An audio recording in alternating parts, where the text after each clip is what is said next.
Merhabalar, Yükselli Örgülere hoş geldiniz. Artık kış bitiyor. Önümüzde bahar ayları var. Bu bahar aylarına uygun güzel bir bluz çalışması yapacağız şimdi. Ben elimde birbirine uygun olan ipleri bir araya getirdim. Markaları farklı olsa da yapıları hemen hemen birbirine yakın şöyle pamuk ipler. Ve 4 milim tığ kullanıyorum. 7 numara 4 milim tığ. Siz isterseniz daha kalın iplerle de çalışabilirsiniz. Çünkü çalışacağımız bluz daha örerken ne kadar geniş, ne kadar uzun olduğunu görerek öreceğimiz için istediğiniz ölçüye gelene kadar örüp orada örgüyü bitirebilirsiniz. Önce 2 tane motif örüyoruz. Bu motifler kolları oluşturuyor. Sonra hem ön hem arka parçaya 2 tane üçgen parça öreceğiz. Bu internette çok paylaşılan bir model ve bunu kendim için örmek istiyorum. Malum bu örgü ile olan giysiler bahar aylarında çok kullanılıyor. Yaz akşamlarında çok kullanılıyor. Pamuklu ipler olduğu için ve çok seyrek bir dokusu olduğu için baya kullanacağımız örgüler arasında olabilir bu modelde. Renk sıralamasını istediğiniz gibi yapabilirsiniz. Şuradaki taş rengiyle başlamak istiyorum. Sonra siyah ve diğer renkleri de sırasıyla öreceğiz. Çok basit bir motifle başlıyoruz. Çok basit bir motifle başlıyoruz. Zaten bluzun tamamı son derece basit örgüyle başlıyor ve bitiyor. Bunu daha önce de başka videolarda göstermiştim. Ama gene yeni başlayanlar için faydalı olacağını düşünüyorum. Şöyle sihirli halka yapıyoruz. Şu ipi şöyle kıvırıyoruz. İçinden alıyoruz. Bu sihirli halkanın içine trabzanlar öreceğiz. 3 zincir çekiyorum. Bu ilk trabzan. 3 tane trabzan. 3 tane zincir çekiyoruz. Bu 3 tane zincir kare motifin 4 kenar köşesini oluşturuyor. Köşeler hep 3 zincir olacak.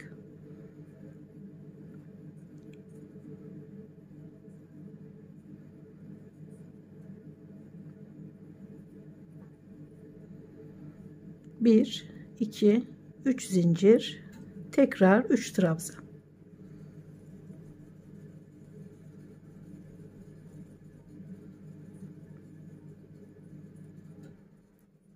Üç zincir,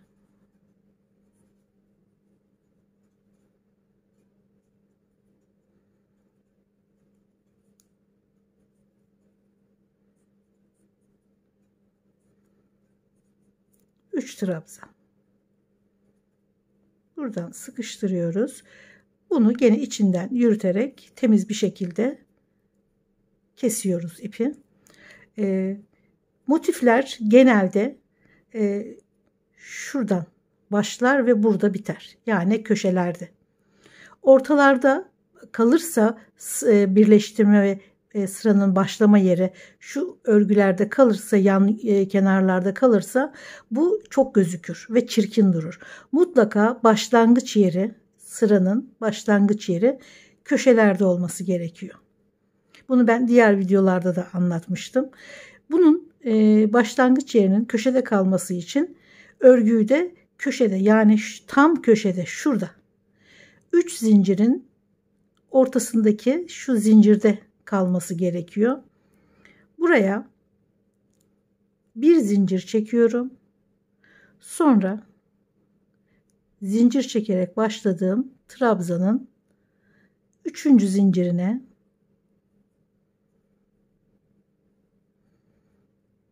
bir sık iğne örüyorum. Köşede kaldık. Bakın tam köşenin tepesindeyiz. Şimdi buraya trabzan örüyoruz. 3 zincir çekiyoruz.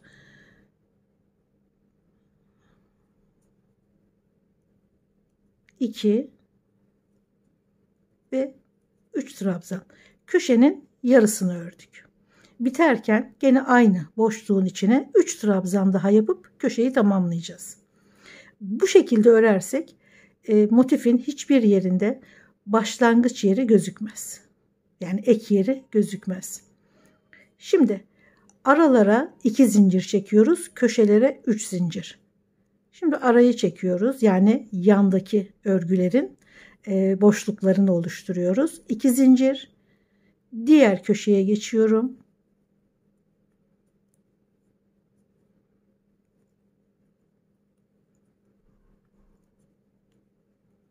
3 trabzan, 3 zincir ve 3 trabzan.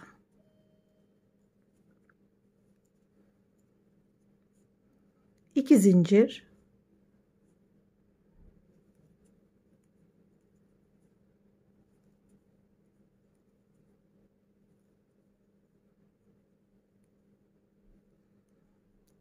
3 zincir,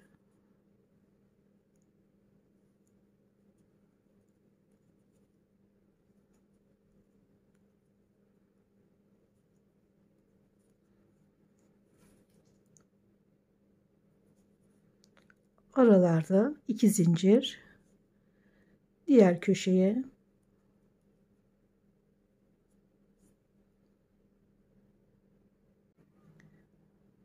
başladığım boşluğa kadar trabzanlarla örerek geldim.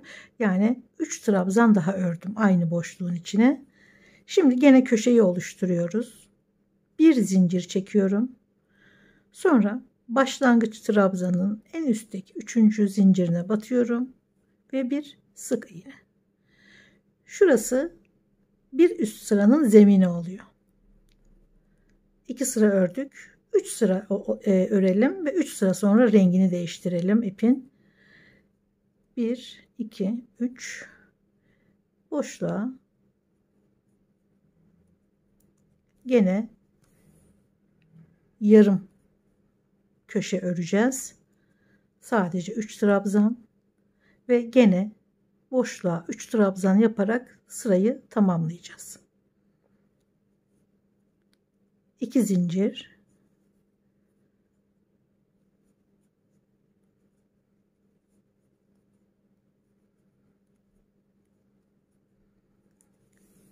3 trabzan, 2 zincir, köşeye geldik.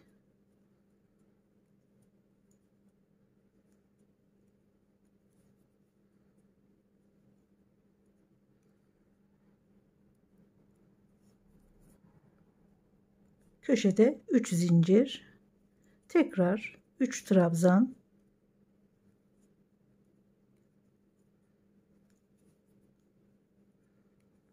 2 zincir, 3 trabzan, 2 zincir ve köşeye geliyoruz. Aynen devam ediyoruz sıra tamamlanana kadar. Evet, sıra başlangıç yerine kadar geldim. 3 tane trabzan ördüm. İp değiştireceğim için 3 tane zincir çekiyorum. İlmek kaydırarak tamamlıyorum. Tekrar köşe çalışmaya gerek yok. Çünkü ip değişecek ve hiçbir ek yeri gözükmüyor. Çünkü hepsi köşede kalıyor. Baktığınızda daha güzel, daha estetik görünüyor. Bu motiflerin şamaları da bulunuyor internette. Çoğunda ek yerine şöyle ortalarda başlayıp bitiriyorlar sırayı. Bu güzel durmuyor. Böyle örgüler öreceğiniz zaman o takip edeceğiniz şemalara da dikkat edin. Mutlaka ek yerlerine köşelere veren modelleri tercih edin. Şimdi siyah renk kullanmak istedim. Şöyle gene aynı boşluktan ilmek kaydırarak bağladım. 3 zincir ve 3 tane trabzan.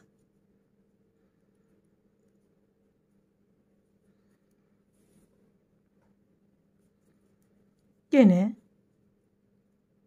araya 2 zincir, yandaki boşluğa geçiyoruz. Aynen burada ördüğümüz gibi 3 trabzan,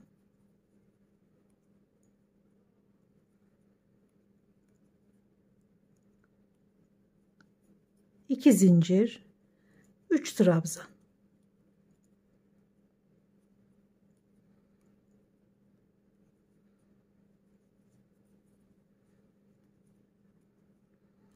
İki zincir, köşeye geliyoruz. 3 trabzan, 3 zincir, 3 trabzan olarak burada ördüğümüz gibi bütün sıraları aynen bu şekilde örerek devam edeceğiz. Renk değiştirdiğimiz zaman gene yarım köşe örüyoruz 3 trabzanla devam ediyoruz ve şurada bitiriyoruz. Tabi aynı renk çalışırken gene bir altta yaptığımız köşe çalışmasını, yani ipin şu köşede kalması için şuradaki yaptığımız çalışmanın aynısını yapıyoruz 3 sıra. Renk değişeceği zaman tabii ki buna gerek kalmıyor. Aynen burada yaptığımız çalışmayı istediğiniz uzunluğa gelene kadar devam edeceksiniz. 2 parça örülecek bu şekilde. 47 santim olana kadar devam ettim. Bu benim için yeterli bir ölçü. Çünkü şöyle göstereyim. Bu kol çalışması. Şöyle. Buraya da gene isterseniz bu şekilde bırakabilirsiniz kol ağzını, ya da bir örgü yapabilirsiniz. Ben bir örgü çalışması yapacağım tekrar bilek kısmına doğru. Bir 4-5 santim daha, yani 50-52 santim, 51-52 santim olana kadar bir kol ağzına örgü çalışması yapacağım. Tabii bu 2 tane olacaktı. O yüzden şöyle 2 parça devam ettim. Şöyle olacak. Şurası yaka kısmı. Şöyle yaka kısmı omuzdan şöyle, burası kol uzunluğu olacak. İstediğiniz uzunluğa kadar örebilirsiniz. Bu kendi ölçünüzle alakalı. Şurası yaka. Bu araya da 2 tane hem ön hem arkaya 2 tane üçgen parça öreceğiz şimdi. Gene basit, yani sadece trabzanlardan oluşacak. Şimdi o parçalara geçelim ve sonra dikerek birleştirelim. Gene aynı renk sıralamasıyla devam edeceğim. Gene taş rengiyle başlıyorum. 3 sıra değil de 3 sıra biraz fazla olur. 2 sıra 2 sıra örerek devam edeceğim. Bu da arttırarak öreceğiz şimdi. Gene sihirli halka içine 3 zincir, ikili trabzan, 4 tane örüyoruz. Baştaki 3 zincirde bir trabzan. Şimdi 4 tane trabzandan sonra 3 zincir, 4 trabzan daha.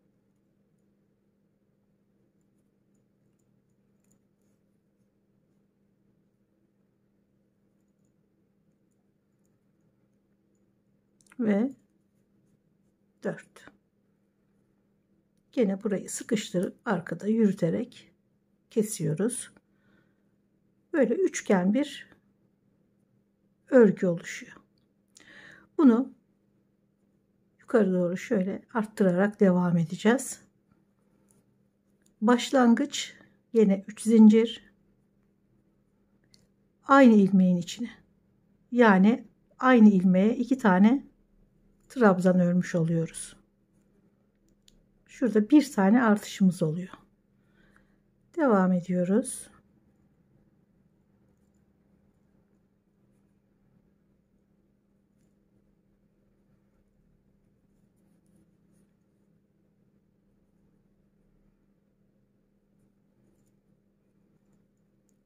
Şimdi ortadaki boşluğa, yani köşeye 2 tane daha örüyoruz. Şu birinci kenar, şurası ikinci kenar. 2, 4, 6, 7 tane oldu. 4 ile başlamıştık. Bir bu kenardan, 2 tane de ortadan arttırdık. 7 tane oldu. Araya 3 zincir, gene boşluğa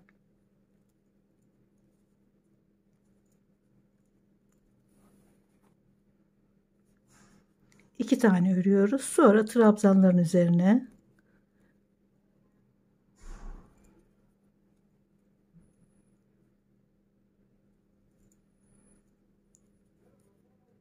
son trabzanın üzerine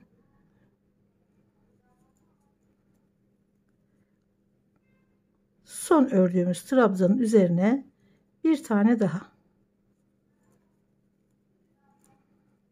Yani şuralardaki birer tane artış, ortalarda da 2 tane artış. Burada da 2, 4, 6, 7 tane. Şimdi bu 2 sıradan sonra ipi koparıyoruz. Yine siyah rengi. Bu 2 sıra olacak renk değiştirmeler, fakat sıra takibi, yani renk sırası takibi aynı olacak. Gene siyah, su yeşili, kahverengi, pembe ve siyah olarak devam edecek. Burada ipi koparıyorum. İpi kestiğim yerden diğer rengi bağladım. 3 zincir, aynı yere bir kere daha batıyorum. Gene şöyle yan kenarlardan artışı yaptık. Trabzanların üzerine tek batarak devam ediyoruz.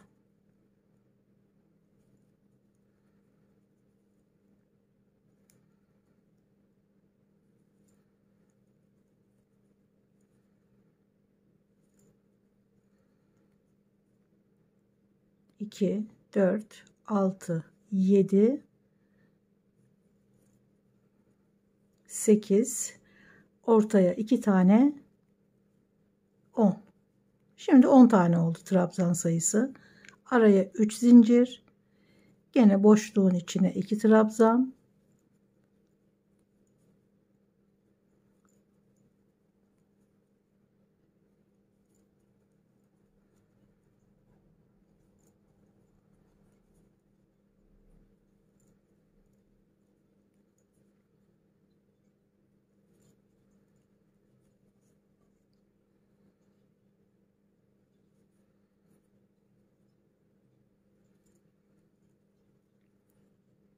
son trabzanı da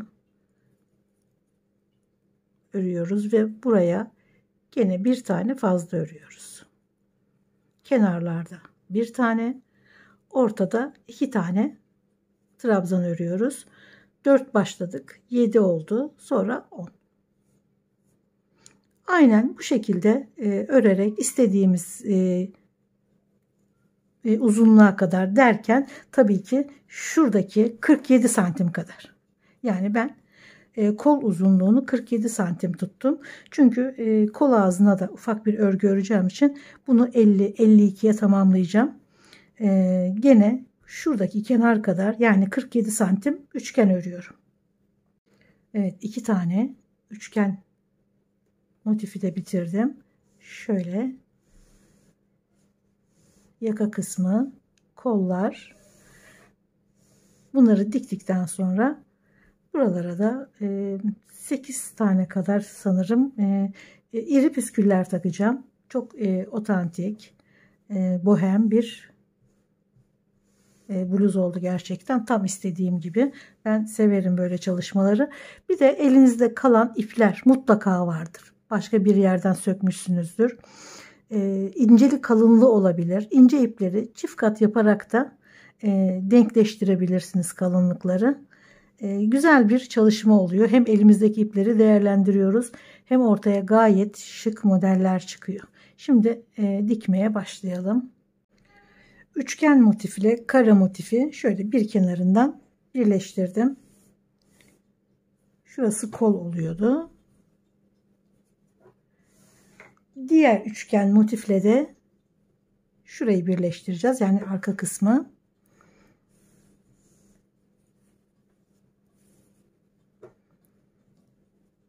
Bunu da buraya dikiyorum. Yani üçgenin her iki kenarına da kare motifleri dikerek birleştiriyoruz. Şöyle açık renk ip kullandım. Daha iyi görünebilsin diye. Şuradan sabitleyelim.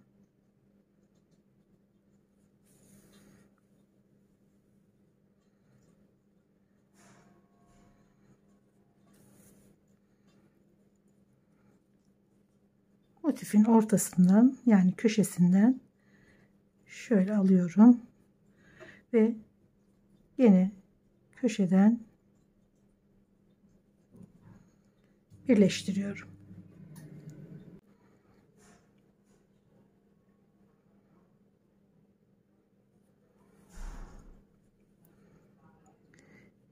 Şimdi şurada gördüğümüz ilmeklerin şu dış ipleri alarak dikiyoruz. Her iki tarafı da aynı şekilde. Siyah da gözükmeyeceği için şuradan göstereyim. Şöyle. Ve karşı tarafı da aynı şekilde.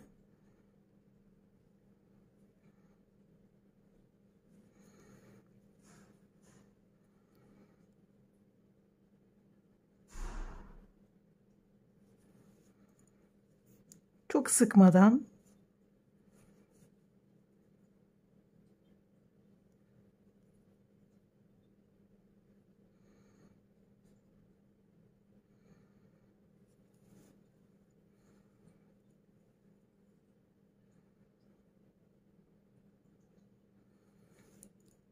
şöyle ince bir dikişle dikiyoruz.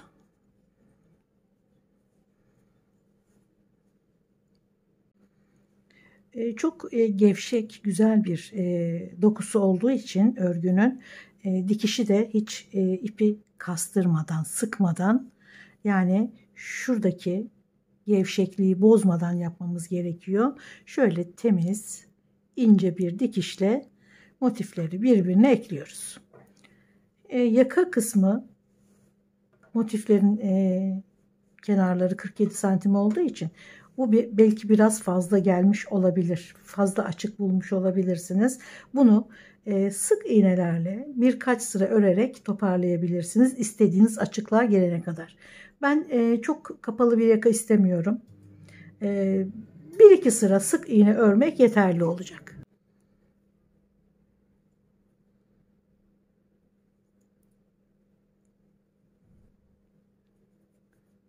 Şöyle tam köşeden ipliği de içinden yürüterek sık iğne örmeye başlıyoruz.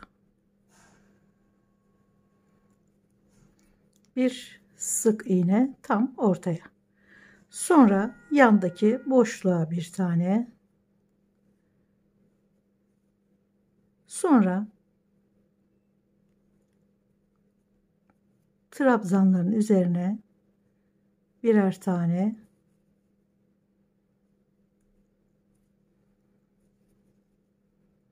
Üç trabzanın üzerine de birer tane sık iğne. Boşluğa bir tane. Gene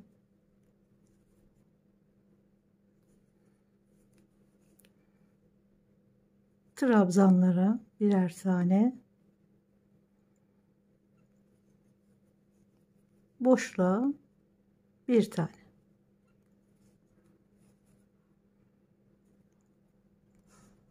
Sıraya aynen bu şekilde devam ediyoruz.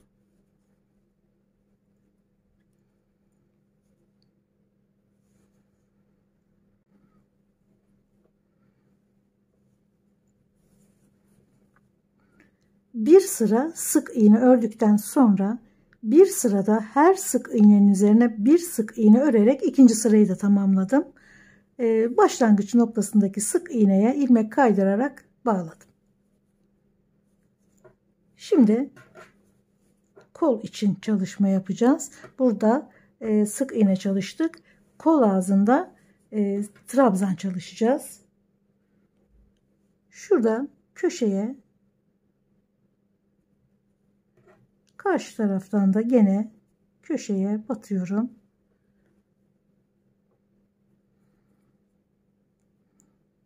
Bir tane ilmek hazırlıyorum ve içinden geçiriyorum, bağlıyorum.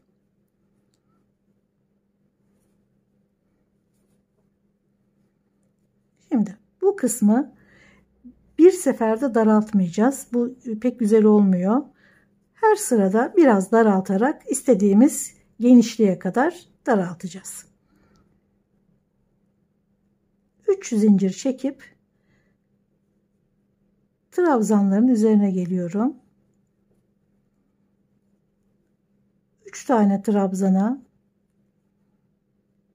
3 tane trabzan örüyorum üstlerine birer tane. Boşluğa hiç batmıyorum. Gene trabzanlara geçiyorum. 3 trabzana 3 trabzan,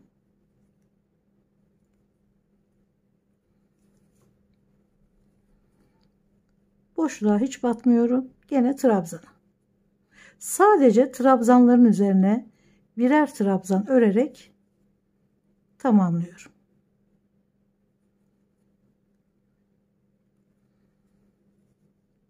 Boşluğu atlıyorum, trabzana.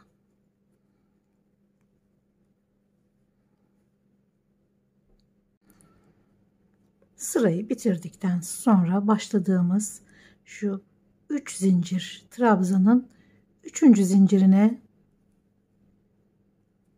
ilmek kaydırarak sırayı bağlıyoruz. Gene 3 zincir, yanındaki trabzana bir tane trabzan, bir tane daha, 3 trabzandan sonra bir tane atlıyoruz diğerine, üçüncü. 3 trabzandan sonra bir tane atlıyoruz diğer ilmeğe, gene 3 trabzan. 3 trabzan örüyoruz, bir tane ilmek atlıyoruz. 3 trabzan örüyoruz, bir tane ilmek atlıyoruz. Bir tane atlıyoruz diğerine.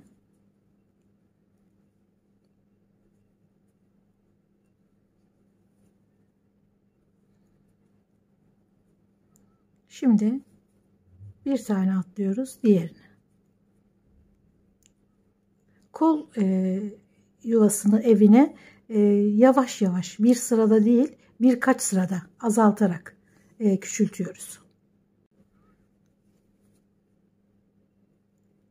Şurada başladığımız noktada gene sırayı bağladık. İlmek kaydırarak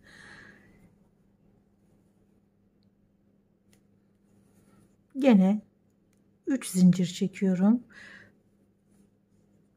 Bu aslında fena bir açıklık değil ama biraz daha kapatmak daha iyi olacak. Yanındaki trabzana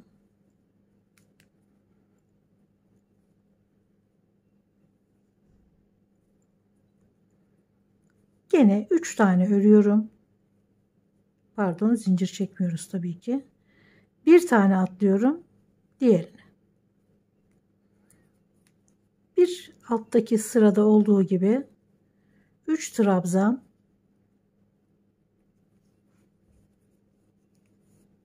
bir tane atlıyoruz diğerine.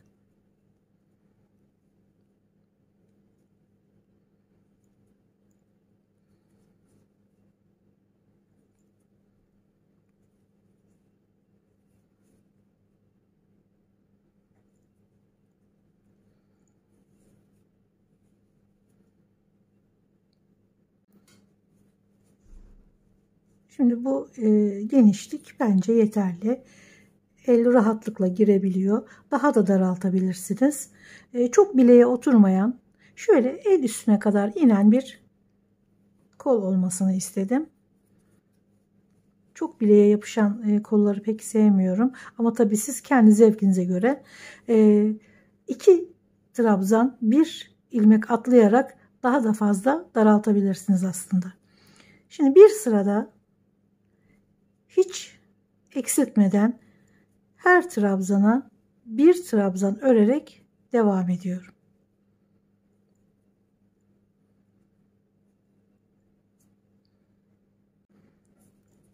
Sonrasında bir sırada sık iğne örerek tamamladım. Şimdi kolları da tamamladıktan sonra şuralara bir tane şöyle 3 4 5 tane bir tarafa, 5 tane bir tarafa, 10 tane püskül yapıyoruz. Gene aynı iplerle çalışıyoruz. Şöyle bir karton kutuyu kullandım. Şöyle mesafe vererek tutuyorum. 1 2 3 4 5 6 7. Şuradan gene mesafe vererek kesiyoruz. Sonra ne kadar sardığınız çok önemli değil ama daha kalın püskül isterseniz daha kalın çalışabilirsiniz tabii ki. Şöyle gene mesafe bırakarak 7 kere daha doluyorum.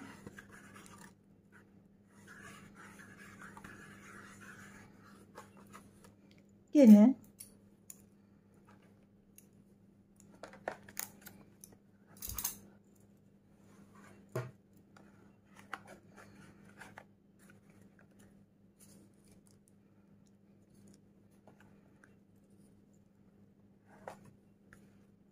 şöyle mesafe bırakarak 1 2 3 4 5 6 7. Bunları karışık yaparsınız. Her püskülde farklı sıra izlersiniz.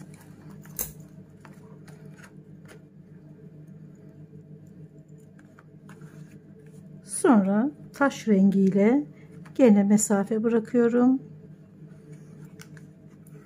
1 2 3 4 5 6 7 mesafe bırakarak kesiyorum. 5 renkten de 7 kere sararak tamamladım. Dediğim gibi daha ince, daha kalın sarabilirsiniz. Şöyle bir tane ipi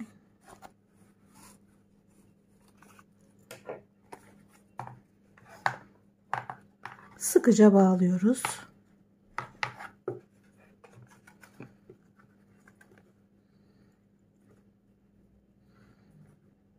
Bunu da püsküle dahil ediyoruz.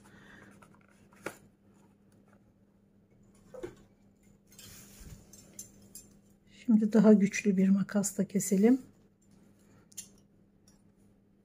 Şöyle yarısını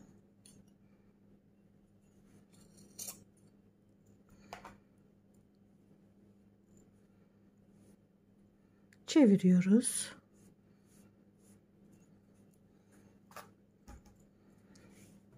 Başka bir iple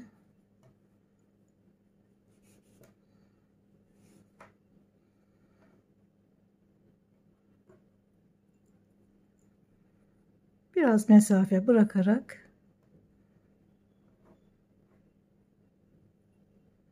bağlıyoruz. Çevirip tekrar bağlıyoruz. Bir daha çevirelim. Sıkılaştırıyoruz. Bunu da püsküle dahil ediyoruz.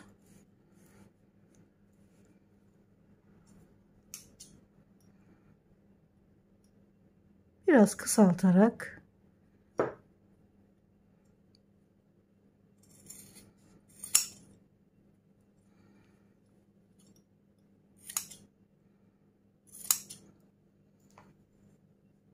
bu şekilde 10 tane püskül hazırlıyoruz.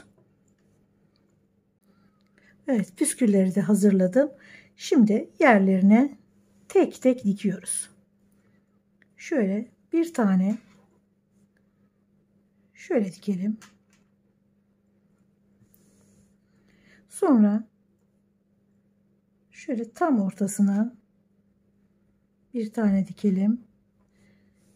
Ortaya bir tane.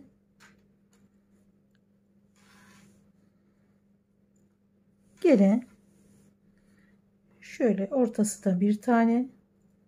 Şuraya bir tane. Diğer 5 taneyi de diğer tarafa dikiyoruz.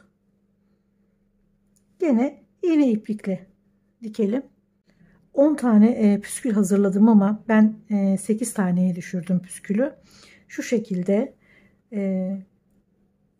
şuraya bir tane, şuraya da bir tane takmam gerekiyordu ama çok yakın mesafede 2 püskül bana biraz fazla geldi.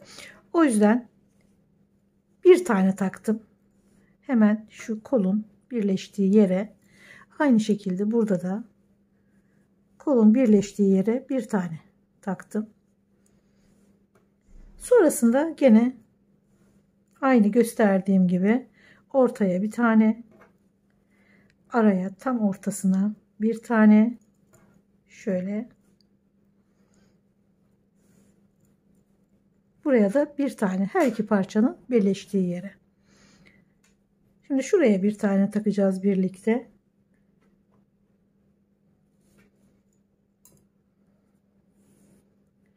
İpi şöyle içinden alıyorum. Buraya saklayalım. Sonra şöyle ince bir şekilde batıyorum.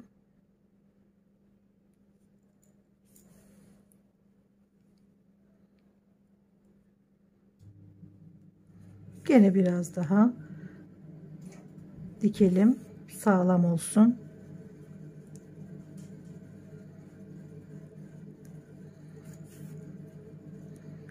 Şimdi şurada bir sağlamlaştıralım.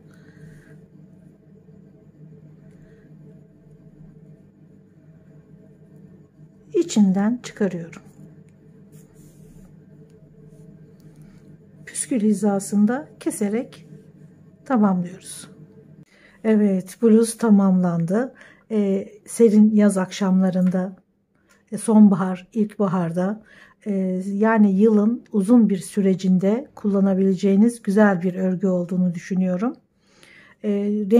Renkli olması açısından da çoğu kıyafetinize güzel bir kombin yapacaktır. Tabii bunu tek renkle de örebilirsiniz. Daha soft renkler kullanabilirsiniz. Tamamen sizin zevkinize bağlı. Umarım benim kadar beğenmişsinizdir. Ufak detaylarla, ufak eklemelerle çok kolay örebilirsiniz. Zaten sıra sıra ördüğünüz için istediğiniz ölçüye gelene kadar devam edeceksiniz. Bu bakımdan yeni başlayanlar için de kolaylık sağlayacak ölçüyü tutturmak, ölçüyü ayarlamak. Evet, videolarımı beğeniyorsanız, bundan sonrakileri de izlemek isterseniz beğenmeyi ve abone olmayı lütfen unutmayın. Görüşmek üzere, sağlıkla kalın.